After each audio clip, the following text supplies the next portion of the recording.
opportunity, everyone. On behalf of Association for Veterinary Dermatology and Intas Pharmaceuticals, I welcome all of you for our webinar in dermatology. Today we have got an interesting topic, that is integrated control of ectoparasites in farm animal, which is highly important topic. It is a very important because it is having economic importance in regular day-to-day practice. Farmers are facing a lot of problem, and even we have got a lot of vector-borne diseases because of the external parasites. So the external parasite control, ectoparasitic control in farm animal is so important. So we thought we'll have a webinar on that. Today we have got a speaker from subject matter specialist. That is, he is a parasitologist, and he is Biswa Ranjan Maharana. He is a scientist who is working in LUVAS, Karnal. Today we are going to have his lecture. I request Dr. Nitin Bhatia to introduce him. After that, let him have his lecture. Thank you. Thank you, Dr. Nagaraj, to start the session. I welcome Dr. Vishwas Ranjan Maharana for next session on livestock. As we are aware that usually our focus is on companion animals, because dermatology is 80 to 90% a subject of companion animals, but yet we try to focus on the large animal sector also and try to justify the sector as it is an economical sector. So we have with us Dr. Biswas. Dr. Biswas is a master's and a PhD in veterinary parasitology from IAVD. He has started his career as an assistant professor at College of Veterinary Science, Junagadh Agriculture University, Junagadh. Thereafter, he has joined as scientist at Haryana Pashu Vigyan Kendra. I think many of you are would not be aware. This is something very similar to UTRC of Tanwas. These are clinical complexes created by Durwas University, Hisar, at different places within the state. So he is an expert parasitologist working in the center which caters to the clinical practice of Karnal. So his entire exposure has been primarily into molecular genotyping, molecular epidemiology, physiogenetics, pathobiology of especially diagnostic and immunotherapeutics of hemoprotozoal infections of large animals. So he has worked extensively in the livestock sector, the vector-borne sector, the hemoprotozoal sector. So not taking any time, I'll also say that he has also published 5 books on veterinary parasitology, which has actually attracted me towards him, and that is how I know him much better. So over to Dr. Biswas for an elaborate lecture on integrated approaches for ectoparasitic control in farm animals. So, Dr. Biswas, the dais is yours. So, good evening, everybody. So, first of all, I am honored to be invited as the speaker on this big platform on interacting with the field veterinarians, academicians, and entrepreneurs. I want to express my sincere gratitude to Dr. B. Nagarajan, President, Association for Veterinary Dermatology, India, for the warm invitation that I received. I am greatly thankful to you, sir, for giving me such a nice opportunity in this big platform. I want to extend my heartfelt thanks and regards to Dr. Nitin Bhatia, Associate Vice President Intas, and the whole team of the Intas for giving me this platform to keep my views, share my experience and thoughts with the budding veterinarians across the country. So without wasting any time, I want to come to the topic proper, that is integrated control of ectoparasites in farm animals. So this is the overview of my speech. Introduction, economic importance of the integrated pest management, integrated control of the ticks, control of flies, ectoparasitic skin affections, opportunities and challenges. So we should know what is the role of livestock in Indian economy. So far as the livestock is concerned, India is a rich source of livestock.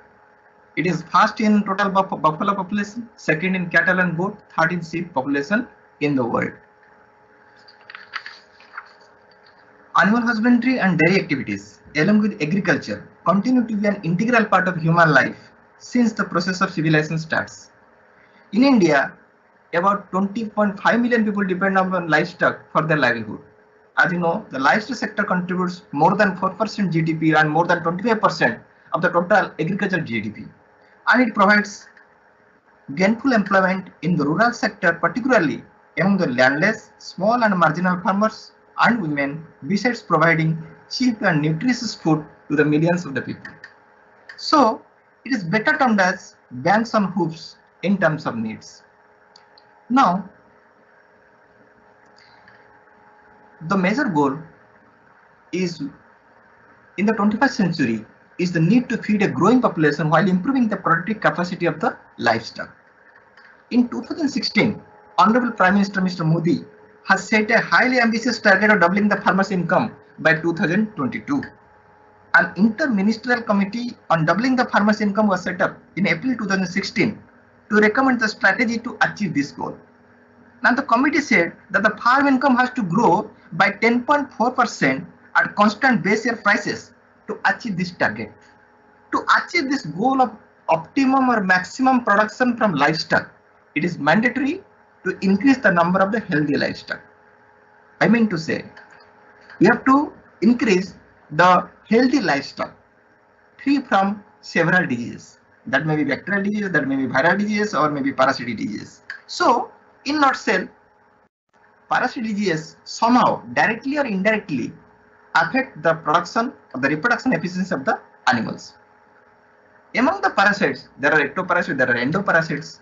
Now, if you consider the ectoparasite, that is having a lion's share. More than 80% of the animal in Indian conditions, they are infected with somewhat 1 or 2 or more than economic threshold level of vectors or the ectoparasites. So, the concept of doubling the farmer's income cannot be conceptualized until and unless the animals were free from the vector-borne diseases or the parasite diseases or the ectoparasitic diseases. So, control of parasites play a significant role in doubling the farmer's income directly or indirectly. So, I am directly coming to the ectoparasites. As you know, the arthropods infect the livestock. Here, these are broadly classified into 5 groups. Here, I will discuss only the important ectoparasites, that is, the biting or the non-biting flies, fleas, lice, maybe biting lice or the sucking lice, ticks, soft tick and hard tick. Actually, hard ticks are much more important. Biting and then mites like burrowing mites, Sarcoptes, Sauroptes, non-burrowing mites, and follicular mites like Demodex. Now, among the 5 major groups of the ectoparasites, biting and non-biting flies and the ticks are of the potent vectors of so many bacterial, viral, rickets, and protozoan diseases. I will cite one example. For example, you take into consideration the housefly. The housefly helpful for transmission of so many diseases, including from the bacterial to the viral disease and so many viral diseases like hornfly. It is also very important vector of so many diseases. The Culicates, as you know, it is helpful for transmission of the blue tongue virus in sheep. Tavanus, the most dreadful disease like Sara, the causative agent Trypanosome vivans, which occurs in almost all the worm-eaten animals. Then consider the lice, the ticks. Ticks are helpful for transmission of so many protozoan diseases like Babesia bigemina, Filaria annulata, Anaplasma marginal, and come to the mites. So, in a nutshell, these ectoparasites play a vital role in transmission of so many protozoan, bacterial, and viral diseases. They cause direct losses from their bite and annoyance. Even they can act as vector, either it may be mechanical vector or biological vectors of so many diseases, and they pose serious health hazards to the human being. And the biggest loss is the expenditure in treatment of the animals. I will cite a very small example of the projected economic losses for important vectors of the livestock in India. If you take an example of the housefly, the direct losses are at 3.3%. If you consider this is a data representing of the 2012 and 13, at that time the milk production was 132.43 million tons. If there is loss at the rate 3.3%, that means there is a projected loss of 4.37 million tons of milk production. That ultimately leads to the projected loss in rupees, that is around 16,606 crore per annum. And if you have taken an example of biting midges, They are helpful for transmission of so many diseases like bovine ephemeral fever, blue tongue. So that leads to 18.97 loss of milk production. And if you consider the total loss at the rate of 18.97%, that is around 25.12 million. So this is only due to biting midges, and consider rest of the ectoparasites. And if you consider the projected loss in terms of rupees, that is around 95,463 crore per annum. And if you consider as a crossbred cow, for individual crossbred cow, due to biting midges, there is a loss of 50 rupees per day. And if you consider indigenous cow, it is around more than 17 rupees. And for Indian buffalo, this is more than 35 rupees. And for the treatment, for the control of blue tongue virus, the annual loss is around 125 million US dollar annually. So from this, you can imagine what is the huge economic loss that incurred due to ectoparasites. Now come to the ticks. In India alone, the cost of tick and tick-borne disease in animal has been estimated to the tune of 498 million US dollar as per 2000. It is more than 2000 crore per annum. And the milk loss, it is around 11 lakh 5,748 crore Indian rupees. If you consider per cow, it is more than 60 rupees. And for indigenous cow, it is more than 20 rupees. And for Indian buffalo, it is more than 41 rupees. Apart from this economic loss, it is having public health hazards. This may be due to tick pyemia, tick toxicity, tick paralysis, which the loss is around more than 500 million US dollar. So these are the huge economic loss due to the ectoparasite. Even they pose a serious threat to the human. They help for transmission of so many zoonotic diseases that can be transmitted from animal to human through the tick bite. One best example is Crimean Congo hemorrhagic fever in India. You might be knowing, since its discovery in 1960, nearly 140 outbreaks involving more than 5,000 cases has been reported all over the world. The wide distribution of the tick vector, that is Hyloma anatolicum, this acts as the vector for Crimean Congo hemorrhagic fever, contributed significantly in spreading this disease.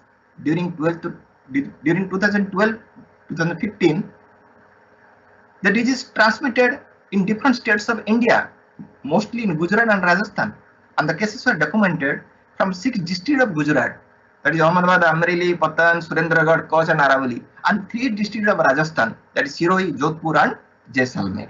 Even there are recent reports from Uttar Pradesh, and even in Pakistan, the nearby country, there are more than 50 to 60 cases annually. Now I can cite another. This is one this is status of the Crimean Congo hemorrhagic fever in India. Another zoonotic disease, that is Cassinus forest disease. Now the disease is caused by Cassinus forest disease virus, a member of the family Flaviviridae, and it is transmitted by Haemaphysalis spinicera and Haemaphysalis paturis. These are 2 hard ticks. The main host of this Cassinus forest disease is monkey. But how this disease is transmitted from animal to human being? This is due to encroachment of the human into the territory. Now the disease is localized in 5 districts of Karnataka state, and there are seasonal outbreaks during December to May when the nymphal activity of the vector ticks in the forest is maximum. So from this you can understand the gravity, the importance, the economic loss incurred due to this tick and tick-borne disease or due to the ectoparasites. The losses is huge. So there comes how to control this. There comes the concept of integrated parasitic management, of the integrated pest management. The prevalence of the vector-borne disease is on the rising trend. Now the World Health Organization, on the occasion of the World Health Day, declared the theme, protect yourself from the vector-borne diseases. That means from this you can understand the importance of these ectoparasites.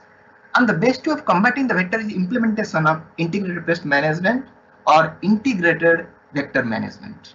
Now what are the factors enforcing the implementation of the integrated pest management? Now there is severe public health awareness. We are using the insecticide or the acaricide rampantly, indiscriminately. So what will happen? There will be environmental contamination. There will be environmental pollution. Now the drug will remain in the food. There will be food residues. There will be drug residues in the fat, in the food, whatever food you are consuming, that is having all the drug residues. I will give a simple example, ivermectin. Ivermectin is not recommended for use in case of lactating animals. But if you are giving this ivermectin, then this is having withdrawal period. But we are not following this milk withdrawal period, and we are consuming that. We have not control over that. So what will happen? This may have adverse effect. Now, environmental contamination, pesticide residues in the food, bioaccumulation and biomagnification of the chemical pesticide in the fat. It is all together going to pose a serious health issue. Now, the rate of development of a new drug is very slow or stagnant. Don't think that we are going to produce a new drug within 1 or 2 years. For development of a new drug, it will take around 20 to 30 years and more than 100 or 200 million rupees. Now the company are also not interested to divert their energy and their money, everything on the production of new drugs, because if they are producing a new drug today, within a span of 5 or 6 years, the resistance will develop due to the indiscriminate use of the drug. Now, whatever money they have invested, they are not going to get it. So why they will invest? So this all together focus towards the implementation of integrated pest management. Now, what is IPM? एक कहावत है, आपने सुना होगा, मिले सुर मेरा तुम्हारा तो सुर बने हमारा.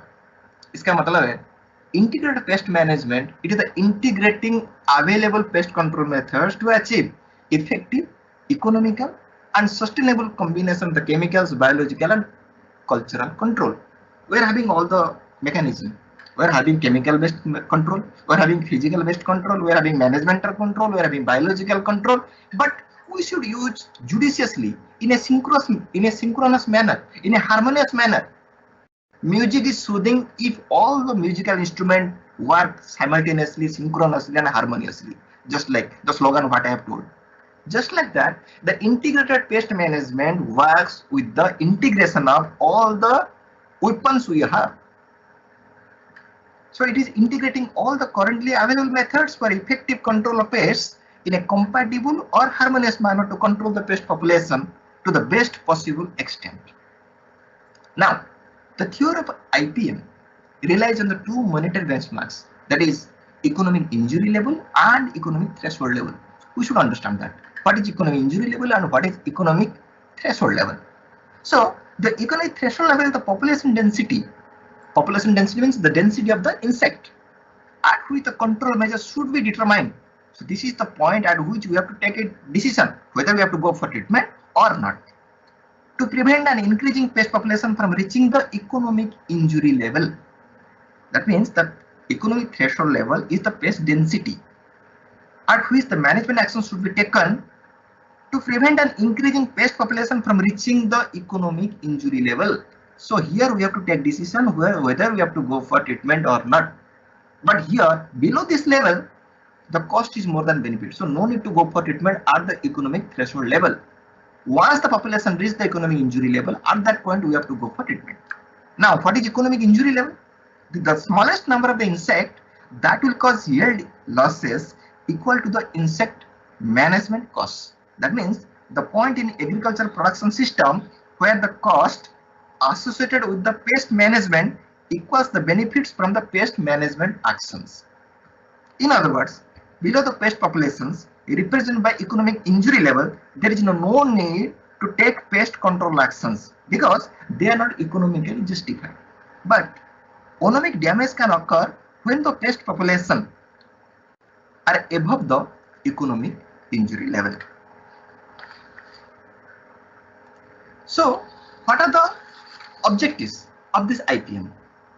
To achieve the effective, economical and sustainable livestock pest control, and to prevent the damage to the people's health, and to manage the resistance and the resurgence in livestock pest. IPM never says to eradicate the tick population, to eradicate the ectoparasite population. The objective of the IPM is to reduce the population of the insect to a level where they won't cause any damage to the livestock. They won't cause any damage to the livestock production or the reproduction efficiency.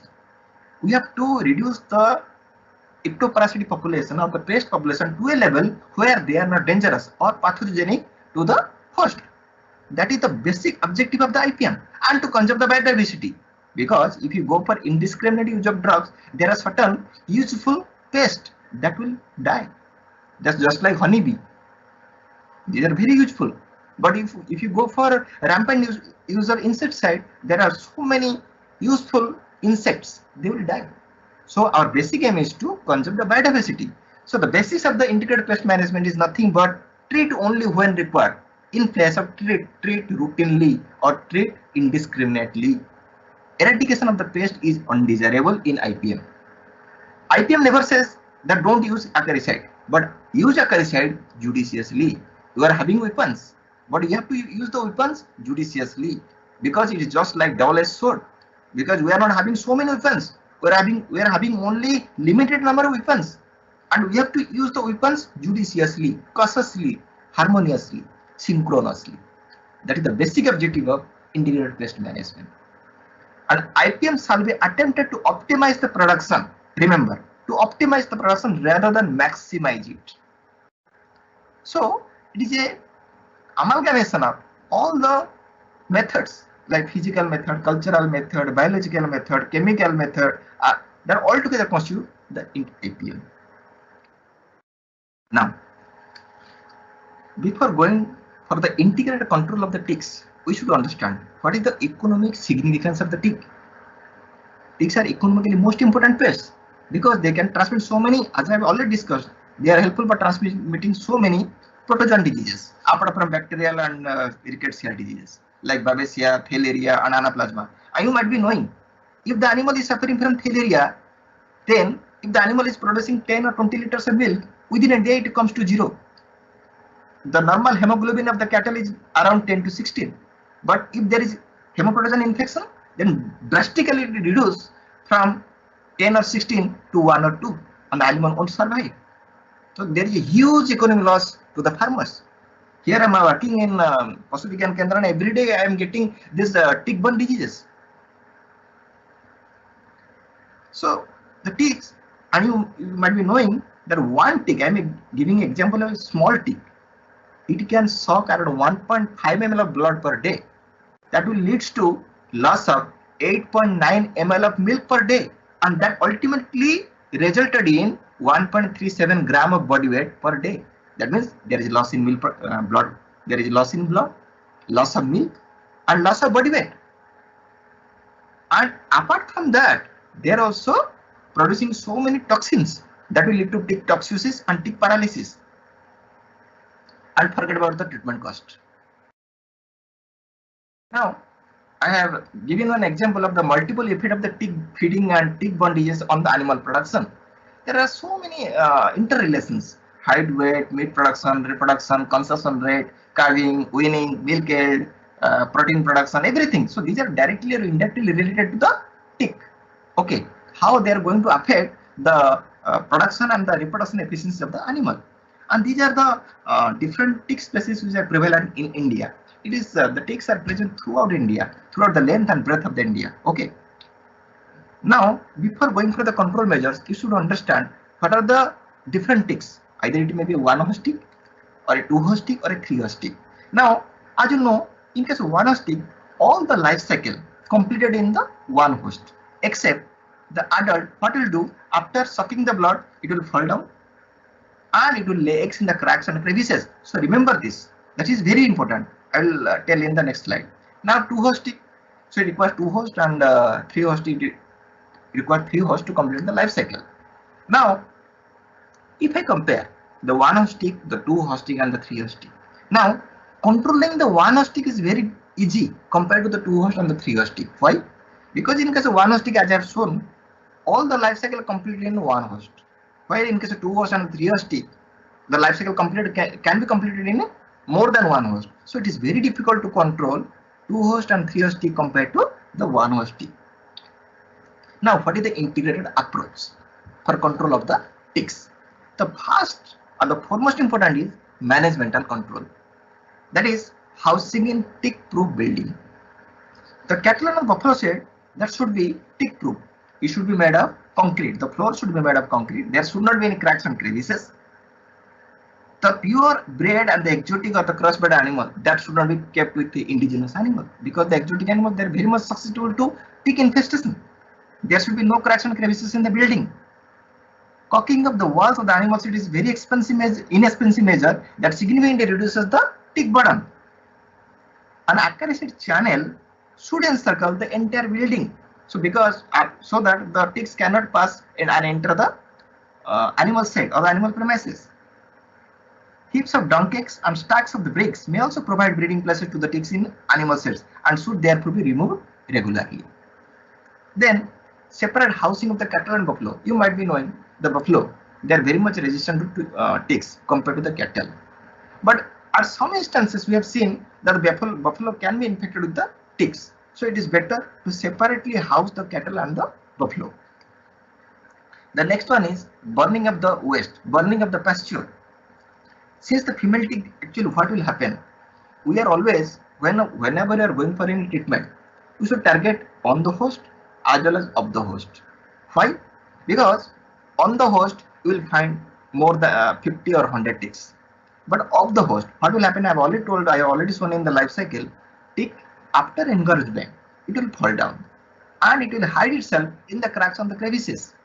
And remember, one adult tick can give rise to more than 4,000 eggs. So if one tick can give rise to more than 4,000 eggs, and if there are more than 100 ticks, now remember how many number of adult will comes out. That means it is more than 4 lakh. Here we are targeting only the host. We are never targeting of the host.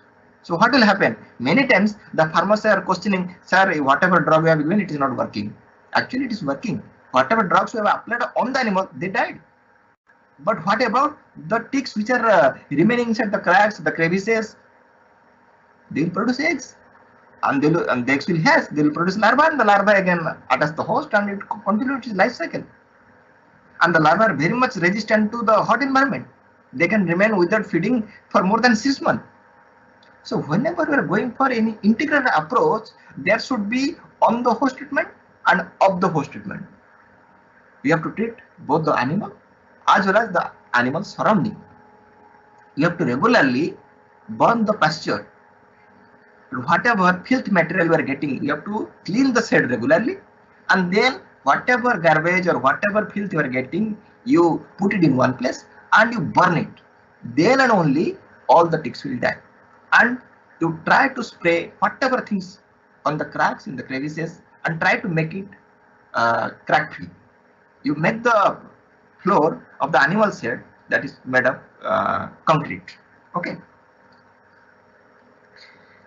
Now, quarantine. Quarantine also very important. Newly purchased animal should not be mixed with the right way with the already existing stock on the farm. In this way, what will happen? If the ticks are present in the newly arrivals, they should be treated with the acaricides so that they are free from ticks before adding them to the existing herd.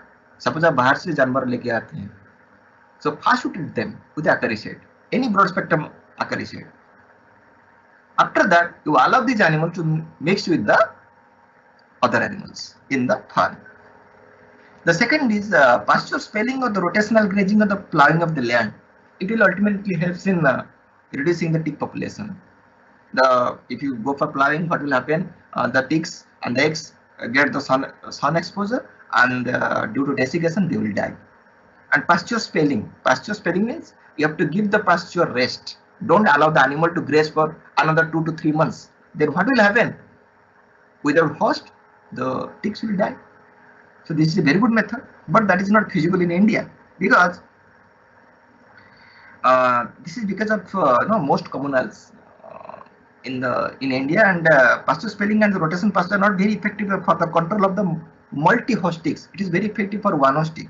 For multi-host tick, it is not effective because of the longer survival periods of the unfed nymphs and the adults. Okay, and the last one is the manual removal of the ticks. While removing the ticks, very much care should be taken. Otherwise, I have already discussed the diseases like Crimean Congo hemorrhagic fever and the Castronephus forest disease. They can easily be transmitted if there is some wound in the skin. So You have to take very much care, and many times what will happen, the farmers used to pick up the ticks with their hands. So what will happen, the ticks will come out, but it's the mouth part, it will attach to the animal skin and it will result in anaphylactic shock. So don't do such type of practice. The best way is rubbing, scrubbing. That is the best way in removing the tick from the animals. So these are all, these are all managemental control. Now, the second method is biological control. Because I will come to the chemical control in the last only, because this is the last one. So before that, I will tell about the physical control, managemental control, biological control, cultural control. So the next important, very, very important aspect is biological control. You have used the fungal spores. One of the best example is, Mycorrhiza anisoplay and Biovera species of the fungus. This is called Metarrhiza anisoplay. These are already available in the market. In any agricultural shop, you will get all these fungus. And what is the life cycle? How it happens? These are the fungus. You have to spray in the animal set. It is either available in liquid form or in the powder form. Okay. So minimum 10 to the power 8 number of spores should be there per gram or per ml of the liquid or the solution. You take 5 ml and add in 1 liter of water and spray in the animal set. But before that, remember, fungus require humidity. The minimum humidity should be more than 60%. So it is always better to apply the fungus or the fungal spray in the evening hours or in the night time when the humidity is little better. If you are not able to achieve the 60% humidity or the normal humidity, then you can go for sprinkling with water the animal set before application of this biological agent, Metarrhiza anisoplay or Biovera species or Yersinia species. What it will do? It will attach to the host like the tick. Then there will be addition of the conidia and germination on the surface of the host cuticle, that is the tick cuticle. Then development of the specific structures like germ tubes and the appressorium. Then penetration of this through the tick cuticle, and then there will be intense fungal growth and death of the tick. Then conidia production after emergence of the hypha through the host of the cuticle, and conidia can then initiate another cycle of infection in a new tick. So in this way, they help in damaging the tick cuticle and death of the tick occurs. Even they are also egg predaceous fungi. They can attack the eggs of the tick and they will disturb the shape of the egg. Normally the shape of the egg is rounded, but when these fungus attack the eggs, they will become spindle shaped. They will become cracked, so they won't hatch. So in this way, what will happen? This is called off the host treatment. When you are applying this fungus in the cattle set, definitely it is going to control the population of the tick. That is more than what is on the host. If you are getting more than 50 or 100 ticks on the host, definitely there are more than 4 lakh ticks in the cracks and the crevices, because they are ultimately going to produce the eggs, and from the eggs larvae will come out and they will become adult. So it is always better to go for off the host treatment and on the host treatment simultaneously. Okay. Now the second important thing is how the farmers are fighting the ticks with feathery fowl. It is a very good practice to go for poultry farming along with the just nearby the cattle shed, because some people are telling that these are the tick eating machines. These are the backward warriors against the tick plague. The domesticated birds are highly aggressive foragers and they can eat everything, tick, grub, flea that are coming inside. Another biological agent. I have already discussed about the fungus. I have discussed about the birds, and there are several insects like fire ants, spiders, even plants, leguminous plants like solanum, ocimum, styloganthes. They can kill and immunize the larval ticks. So it is better to go for these plants around the cattle shed. There are so many entomopathogenic nematodes and the parasitoids, but these are of these are not a practical use because it is still in infancy. It is still clinical trial is going on, but whatever I have already discussed, that can be used in the field condition. Now, disease resistant breeds. You know that the indigenous breeds are very much resistant to tick population, like Bos indicus. You can take an example, Gir cattle, Sahiwal cattle, Panwar, Seer. These are all resistant, or Holstein, Sahiwal. These are all resistant to the tick infestation compared to the exotic or the mostly Bos taurus breeds. The Zebu cattle, they have been imported to Australia and they revolutionized the control of the Buphalus macropulus on that continent. So this can be taken into consideration. The disease-resistant breeds, the indigenous breeds. Now, ethno-veterinary practices. There are so many practices. Farmers are having tremendous knowledge. Even field veterinarians are also encouraging the farmers to use the ITK. That is very, very useful. Several plants, they are showing anti-tick insecticidal, growth inhibiting, anti-molting, and repellent activities. You can take an example, alcoholic esters of sitafal, Ananas squamosa. A very good example is named Azadiracta indica. Against the different larval stage of the Hyaloma, Buphalus, these are highly encouraging. Even feeding the ground Taramira to cattle in summer drastically reduce tick burden. This I have already seen in Punjab. These people used to do like that. Even neem seed kernel, that preparation also helps a lot in controlling the tick population. Even external application, even some farmers are telling the external application of the grated or the powdered common salt help in tick control. Even people used to apply the mustard oil, the neem oil, the orange oil on the animal's body, and due to that typical smell, the ticks, these are having some repellent effect, and it is helpful in controlling the tick population to some extent. Now, another one is, pheromone mediated control. Certain pheromones are important in mating the arthropods and attraction of the female to the susceptible host. You can take an example, the aggregation attachment pheromones. They enhance the aggregation or the attachment of the unfed nymph and adult ticks. So this can be utilized along with the insecticide impregnation. And due to this, what will happen? Due to this pheromone, the ticks will come. When it will come to the animal, then that insecticide that will kill the ticks. So here, the tag release pheromone slowly after the tick, acting as the tick decoys. There are several juvenile hormone analog. One of the example is, lopineuron, fluranulin. Again, you can take an example, methoprin, pyriproxyfen. These are the drugs. These are useful for control of the tick population. They're preventing their growth at the juvenile stage.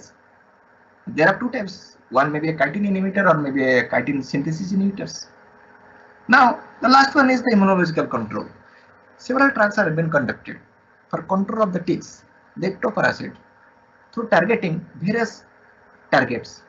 Now, in the recent past, you can take an example, Buphalus macropulus. They have taken the gut antigen that is called BM86, Buphalus macropulus 86. Since it was discovered in 1986, so its name is BM86. This is a hidden antigen. This has been taken from the tick gut. And when this antigen and the vaccine was produced, that is called tick guard. It was first produced in Australia. So what will happen when you are injecting this tick guard or the vaccine to the animal, it will produce antibody. And when the tick bite that animal, that content enter the tick gut, and the antibody will attach to the tick gut epithelium, and that will destroy the tick gut, and the tick will die because of starvation. So this is the basic fundamental behind the success of tick guard. But the biggest disadvantage of this tick guard is that it is only effective against Buphalus macropulus. It is not effective against Hyaloma anatolicum or against any other tick. But in Indian condition, what will happen? A cattle is not infected with only one tick. It can be infected with Buphalus or it can be infected with Hyaloma anatolicum. So their problem lies. The first vaccine which was produced to against tick, that was tick guard in Australia. Thereafter another vaccine was produced, that is Gavac, that was in Cuba. And thereafter so many vaccines produced, tick guard plus, Gavac plus, but nobody, not a single vaccine was giving broad spectrum activity. Now the time has come, we have to think about a broad spectrum tick vaccine. that will be effective against all the tick species. So we have to find out certain antigen that can be expressed in all the tick species, so that antigen can be cross-protective. So without going to the detail, I am coming to the chemical control, which the farmer likes the most, because they are getting result at the doorstep. They don't want that I will today will apply and I will get result after 5 days or 6 days, because that will be useless. But my dear friends, you have to always use the acaricides judiciously, because we are having only few drugs in our hand, and all the ticks, many of the ticks have developed resistance against almost all the acaricides. You start from organochlorine, organophosphates, carbamates, pyrethroids, macrocytic lactones.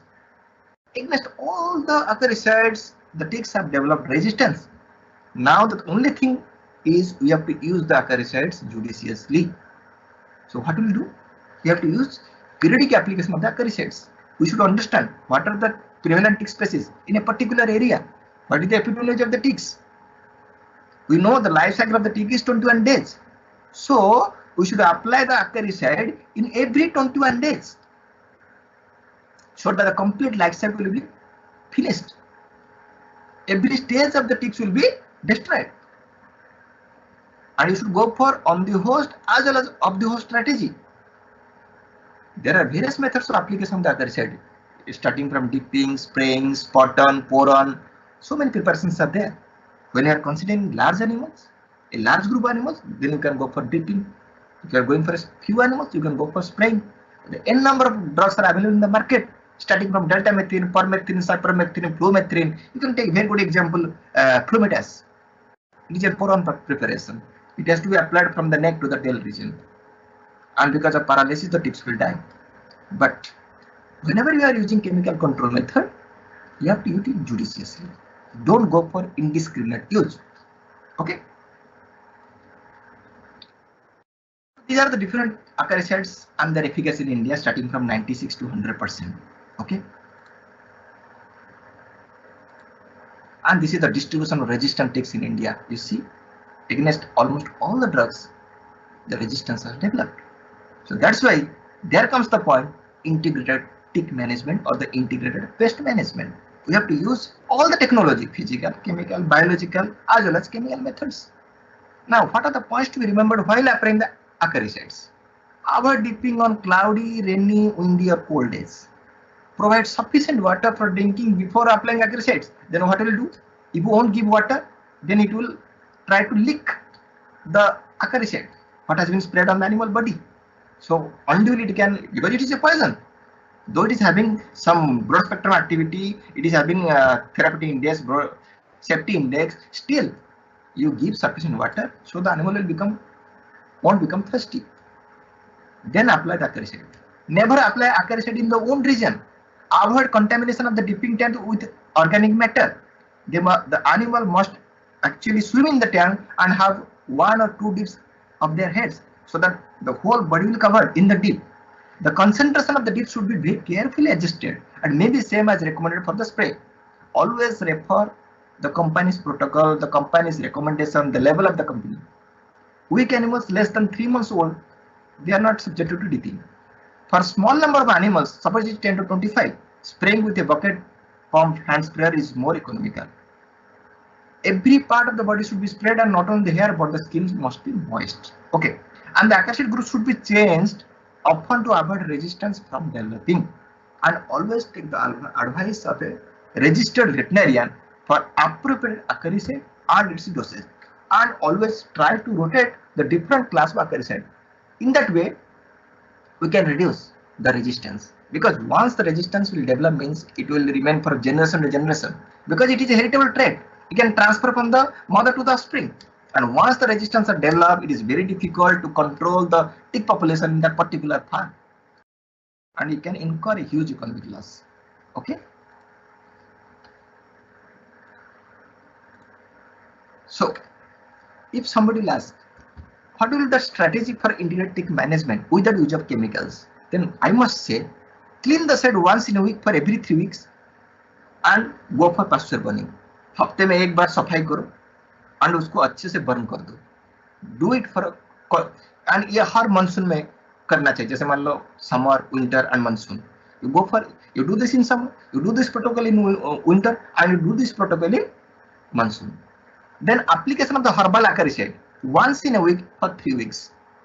Then application of the fungus spore on the 4th week, and then leave. For 4 to 6 months, nothing will happen. And if the problem persists, then go for chemical acaricide. So chemical acaricide is a must, but that should be the last option. Now, the most important thing is fly control. It is another most important pest. Take it example: house fly, stable fly, face fly, horn fly. The horn fly, these are the #1 pest in India. The picture showing. Okay. And the second one is Culicates, which is responsible for transmission of blue tongue virus. Okay. Now, how to go for fly control?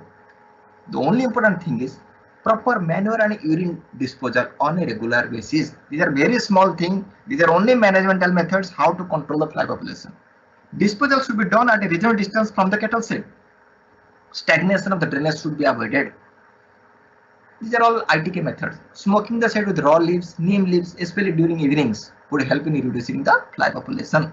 There are so many fly repellents: neem oil, orange oil. They will help in reducing the fly population. Natural repellent, neem oil. Okay. Then naphthalene tablets, camphor. They can be applied on the animal's body along with mustard oil. So they are having very good anti-fly repellent activity, and they does not have any harmful effects, and chances of development of resistance is very negligible, very remote. Okay. And the very important thing is use of fly-proof net in an animal shed. That is very, very important, because one I am going to show you one picture. This is a fly-proof net shed for livestock, a novel concept for physical barrier for integrated management of Culicates species. This is the front view of the gable type fly-proof net shed, and this is the side view of the gable type fly-proof with net shed. This is the hurricane type ventilator. So, an experiment is conducted. The animals were kept inside the net-proof animal shed, and they are compared with the normal animals that are kept inside the normal animal shed. And it has been seen that once the animals are inside the shed, they are very much comfortable and free from bites of the insects like phlebotomus, Culicates, mosquitoes, simulium, and the body movement required for wiping of the flies are drastically reduced.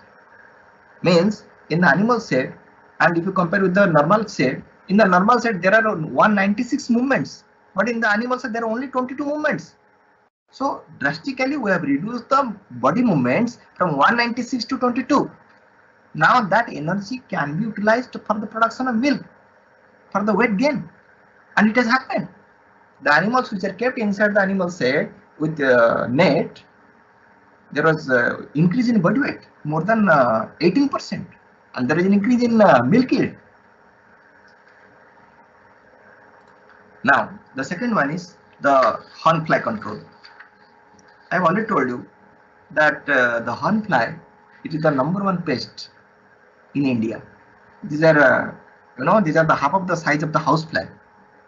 Both male and female are bloodsuckers, and you are very surprising to know that each fly can take up to 20 blood meals per day, and they are mostly found on the backside of the cattle, I mean on the neck, on the backside of the cattle, and they are almost found inside the belly when it is very hot or the rainy season, and they can reduce the milk production and the weight gain. The female horn flies, they leave the cattle to lay eggs in the fresh fecal pad. As soon as the fecal or the dung come onto the ground, they used to lay their eggs, and the eggs hatched into maggots and prepared in the manure pad. Once prepared, they are ready to emerge as the adult fly. So the action threshold for the control of the adult dairy cattle is an average of 15 horn fly per side. जब एक side में 50 horn fly हो जाते हैं, that is the threshold level where we should go for treatment. In case of beef cattle, it is 100. Now, what is a very good method? How to control it? Very easy method. Regular draining, hygiene, sanitation, frequent removal of the manure is the key for house fly, horn fly, and stable fly control. apart from that, where there is dung pair, where you are putting the dung of the animal, that should be away from the animal shed and put it with a gunny bag or the polythene bag. So what will happen? You put a polythene over this dung pad, then what will happen? The fly won't get a chance to lay their eggs, and whatever eggs will be there, they will die because of heat that will generate inside. So this is a very good method in how we can control the house fly, the horn fly, or the sleep. Now there are various ectoparasitic skin affections apart from ticks and flies. You can take the example mites like Sarcoptes, Sauroptes, Coroptes, and Demodex. The Sarcoptes, it is known as the, as you know, these are the boring mites, Sauroptes, Coroptes, and these are all non-boring mites, and this is the follicular mite. Now, this is a very good example. You can very good appreciate the demodectic mange. The demodic mange mostly found in case of cattle and in the nodular form. And the size of the nodule normally varies from 0.5 to 2 centimeter in diameter. These are can be from a pinhead to the chicken egg size.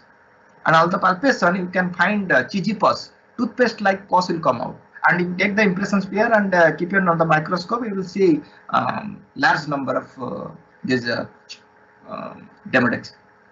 These are stumpy form. These are having 4 pair of stumpy legs and transverse abdomen. So you can very well recognize this. Okay, and here there will be no pruritus and no irritation. Okay, but the skin will be thickened and there will be hair loss in some areas. And the treatment is very simple. That is ivermectin at the rate 200 microgram per kg body weight at weekly interval.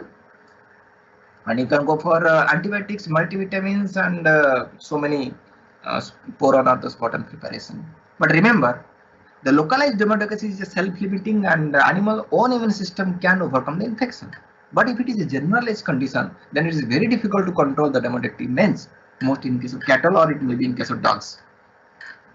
So that may be triggered by some intercurrent infections or some, if you are using some drug like corticosteroids, then there will be help in reducing the immune system and definitely the demodectic mange will flare up.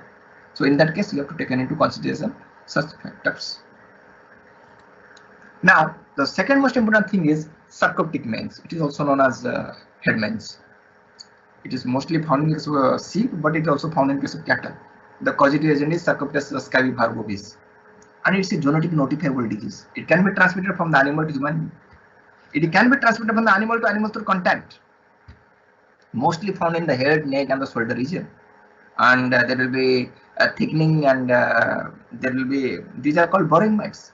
They will form crust. You can see, you can very good appreciate this crust formation. And the line of treatment is 1% ivermectin, that is 200 microgram per kg body weight. And you can go for benzyl benzoate, tetmosol, carbaryl shampoo. And apart from that, to control the bacterial infection, you can go for enrofloxacin at the rate 5 milligram per kg body weight, along with some multivitamins. And but remember, the treatment should be repeated after 2 to 3 weeks, because the life cycle. Before going for treatment, you should know the epidemiology, the life cycle. The life cycle in case of mite, particularly in case of sarcoptex mites, it is completed in 2 to 3 weeks. So we have to give the treatment judiciously or repeatedly after 2 to 3 weeks to control different developmental stages. And you can very well appreciate the structure of this sarcoptes. Normally, the sarcoptes can be differentiated from the non-boring mites because in case of, these are the boring mites, they are having 4 pairs of legs. The first 2 pairs are projected outside the body, whereas the last 2 pairs, they never projected outside the body. So there is a very good morphological feature how you can differentiate the sarcoptic ticks from the sauroptic ticks or the non-boring mites. Okay. Now the second one is the sauroptic mange or the body mange. It is not a frequent finding, but many of the field veterinarians are coming across such sauroptic mange in large animals. These are non-boring mites, and there will be, as the name suggests, these are non-boring mites. That means there will be formation of heavy scab rather than thickening and wrinkling of the skin. There will be formation of apples, pustules, exudations, and alopecia. There will be intense itching. In case of dermatitis, there is no itching, but in case of this, soroptic males, there will be intense itching, and the treatment should be repeated after every 10 days. In sarcoptic males, it is repeated in 2 to 3 weeks, but in soroptic males, it is repeated in 10 days. Why? Because the life cycle is completed in 10 days.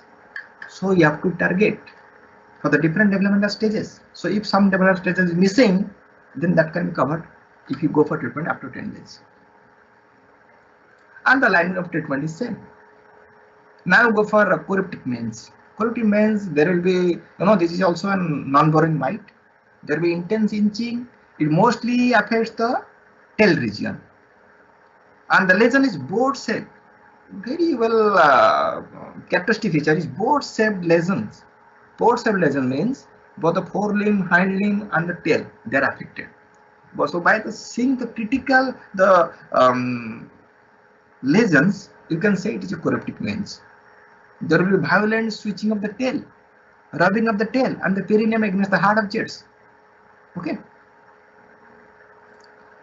And the line of treatment is same as I have already discussed in sarcoptic.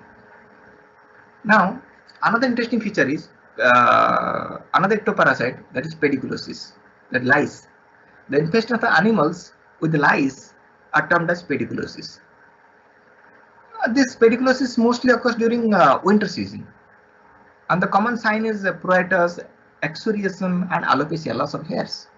There may be formation of hair balls due to over grooming in case of cattle. In case of calves, there will be anemia, there will be weight loss. This occurs due to poor managemental condition, or due to the winter, or due to the overstressed animals. These all together, or the animals, they are having large hairs, moisture, humidity, all together favors the development of the lice, or the condition known as pediculosis. So these are different types of lice: biting lice, sucking lice. These are the sucking lice, soft nose cattle louse, long nose cattle louse, and these are the biting louse. And diagnosis is very simple. You can see dandruff-like structures, white areas in the legs, or in the in the neck region, in the head region, in the inner thigh region, in the denser hair parts. You can see this is a dandruff-like structure, white dust-like structures. If you can see under microscope, you can confirm the species. And there are various treatments like pour-on, spot-on synthetic pyrethroids like cypermethrin, tetramethin, and or permethrin, or the pour-on macrocyclic lactones. So now I am summing my lecture. So what are the different? I have already discussed all the different methods for the control of the ectoparasites, starting from the physical method, chemical method, cultural methods, biological methods, and chemical methods. You have to use all these things in a harmonious manner, in a synchronous manner, following the protocol of integrated pest management. Then we can control these ectoparasites. Never think that we will eradicate or extinguish the ectoparasite population. Neither it is advisable, neither it is desirable. So, as you know, the ectoparasites rank high in terms of their impact on the livelihood. Long-term use of these chemicals may lead to development of the resistance and the residual effect on the livestock product and the environment. And you might be knowing the development of the new acaricide is a long and expensive process which reinforces the need for alternative approaches for the control. The loss is huge, as I have already discussed. Moreover, the multinational companies are not interested in funding the insecticide research, since the targeted arthropods are developing resistance faster than the economic return of the input. In this situation, the global livestock production may not be in a position to have soon a new generation insecticide or acaricide for the control of the ectoparasites. So now the time has come, we should think about the new targets, the new insecticide targeting the metabolic pathways or the biomolecules, and these acaricides should be kept in reserve for any emergency situations expected to arrive by multi-acaricide resistant tick population in the future. Integration of the IPM, public acceptance, that needs farmers awareness, public awareness, because IPM or ITM that emphasizes the use of the series of complementary control measures following the consideration of the economic factors, epidemiology, resistance status, and the production and management of the structure in place without relying much on a single measure. That is use of chemicals, vaccine, pasture spelling, pasture resting, resistance in animal development, biological control, and herbal acaricides. It is taking action on all the various parameters, including ethno-veterinary practices. Besides environmental friendly herbal acaricide, we should give much more emphasis on the herbal acaricides, because when you are using a chemical acaricide, we are taking one component. If there is a mutation in the tick or the ectoparasite, then that insecticide won't work, that chemical pesticide won't work. But if you are taking the herbal acaricide, it will work, because it contains various molecules against ticks. If there is only one mutation in tick or ectoparasite, this is not going to hamper the activity of the herbal acaricide. The second most important thing is development of broad spectrum vaccine. Whatever vaccine available in the market, that is targeting only single species. But in Indian condition, a cattle may be infected with multiple species of the ticks. It may be Bupalus, it may be Haryana, it may be some other species. So we have to develop a vaccine that is effective against all the tick species. So we have to find out such molecules. One such molecules we have found out, that is subolacin 4D8, that antigen that is expressed in all the ticks, but it is under clinical trial. We hope such a vaccine should come in near future that will be effective against all the tick species. Then cocktail vaccines against tick and tick-borne pathogens. So much work has been done. Now people are not trying against ectoparasite only. They are also trying both against the ectoparasite as well as what are the causative agent they are transmitting. I will take the example Haryana anatolicum. That tick helpful for transmission of Theileria annulata. So we should target both the tick as well as the protozoa. That is called a cocktail vaccine that will act against both the tick and the tick-borne pathogens. Then the disease can be controlled and the blood loss, meat loss or milk loss due to tick bite, that can be controlled. And last not the least, the concerned effort need to be directed to identify the genes for tick resistance in promoting indigenous breeds, which can later be incorporated into the strategic breeding program to develop animal stocks with a high genetic resistance to the tick and tick-borne diseases or the ectoparasitic disease. It's a lot. Thank you, Dr. Maharana, Dr. Biswa Maharana, for taking us on an insight into integrated pest control, integrated ectoparasitic control for livestock. A few questions are emerging, sir. Yes. Number one is, say I have a farm of 20 animals with the problem of ticks. Yes. So what would be the line of therapy as a clinician, as working with your center? What would you recommend both for the premises and for the animal? Okay. So suppose you are getting ticks in that particular premises. So in that case, whatever things I have already talked, these are all the integrated pest techniques. So first of all, you have to see what are the different tick species. Suppose it is hard ticks. So definitely you have to go for acaricide treatment. But you have to use the judicious use of the acaricides. How judicious use of acaricides? As I have already told, sir, there are certain ticks, the life cycle is completed in 18 to 21 days. So first, suppose you are going for 2 days for treatment, after 18 to 21 days, you again go for treatment. And you regularly, you have to treat both on the host and off the host. If you are going on the host, suppose you are taking deltamethrin, okay. The recommended dose is 1 to 2 drops in 1 liter water and you spray it on all the animals. But remember, you have to also go for off the treatment. That means you have to add just a double dose, just a double strength.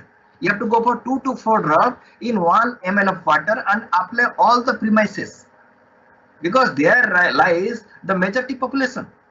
As I have already discussed, that one tick will give rise to 3,000 to 4,000 eggs. So you have to go for both on the host treatment as well as off the host treatment, and you go for regular treatment at an interval of 18 to 21 days. And if you go for prevention strategy, you can go for if in monsoon season or in the summer season, because at that time the tea population rises. So you can go for long-acting macrocide electrons like ivermectin.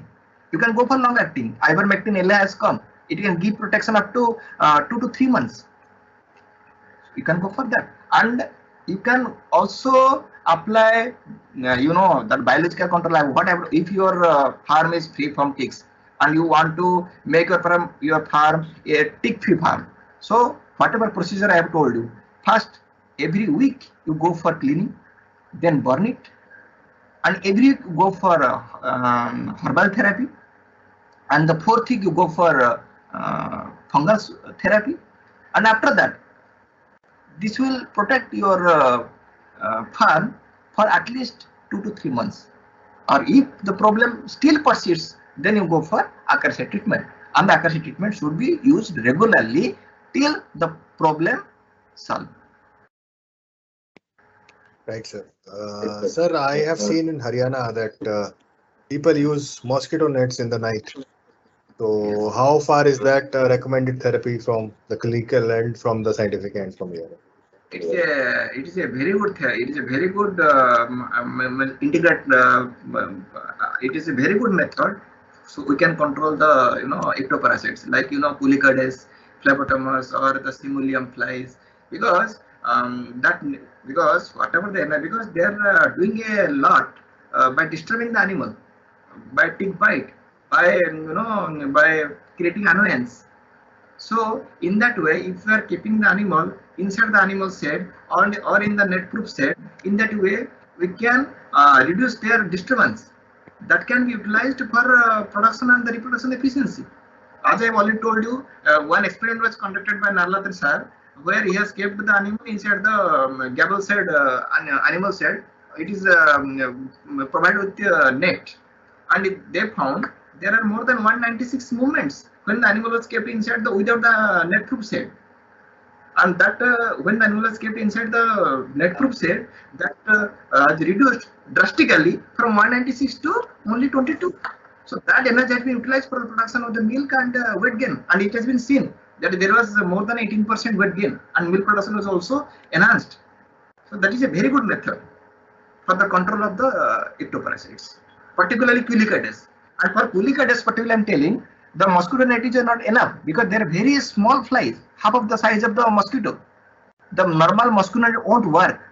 For that, you have to use the mosquito net which is having 40 mesh size. That means each square inch contains 40 squares or 40 holes. So the size, the net size, the square mesh size should be very, very small inside, so that it can control the Pulicodes flies. Right, sir. So the first part of your presentation talked about economic importance. Many times when the same economic importance is highlighted to a few people, they feel that it is a US based data. So how do you find the relevance of such things in India? And I think most of your data is Indian. So could you emphasize on that? Actually, I have already represented all the data in Indian rupees. So that is a very good work that has been done by Dr. Nalratkan and his team in Maharashtra, Nagpur. So that is a very good data, and this is the only data that is available for the projected economic loss due to ectoparasites in India, because very few people are working in this area. But this is a burning area, and we should calculate what is the projected economic loss due to these ectoparasites. Thank you for giving us that insight into the economics part of it, as well as the management part of it. The next question, sir, fleas is a consistent problem throughout the country. I remember when I became a graduate, we used to say that ticks and tick problems are more in Haryana and Punjab because these are near to Pakistan. But today it is no longer the similar way. It is across the country. So any special measures that you recommend for flea control? One is mosquito net. The second one is you can go for fipronil, because very important thing is that, sir, you have highlighted one important thing, flea control. Actually, I am not having so much exposure to flea control, but I can say you one thing, that ivermectin won't work against flea. The more important thing is that. And the second thing is that for control of the flea, you have to go for fipronil spray. Fipronil.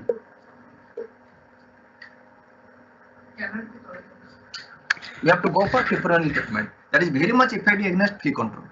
Right, sir. And even you can go for these spray and preparations. So, any larvicidal preparations that you recommend for flea control for large animals? We have it in company animals. We don't have much in large animal sector. Sorry, sir, I have no idea about the larval control. Sorry. Right. In company animal sector, we have oral anti flea larvicidals. Larvicides. Yes. But of course, the withdrawal period will be there, and no studies are there for ruminants, so that's why it is not recommended for ruminants. Still. Very important thing is that whenever we are using ivermectin, actually it is pregnancy safe and we are using that. No problem in that. But whenever you are using in lactating animals, till today, the withdrawal period in milk has not been standardized. So it is not wise to give ivermectin to the lactating animals. Right, sir. I think that brings us to the end of the session, sir, especially the question answers. We thank you on behalf of IAVD for giving us an insight into integrated ectoparasitic control, and over to Dr. Nagarajan, sir, for a concluding remarks. Thank you very much, Dr. Biswa, Ranjan, Maharana, for his wonderful speech about the control of ectoparasites in farm animals. Even he has given very good ideas like putting a polythene cover over the dung, which is very, very important, which will prevent the formation of egg or anything from the flies. So that's a very simple method, but it is a very, very useful method. Thank you very much, sir, for your most useful session. We enjoyed a lot. Thanks. Thank you, sir. Thank you, sir. Thank you for giving an opportunity to speak on this big platform. Thank you, sir. Thank you, sir. Okay, sir. Thank you, sir. Thank you to all. Thank you to the speaker, and thank you to all the participants for being there. Thank you all. Okay. Thank you very much. Thank you, sir.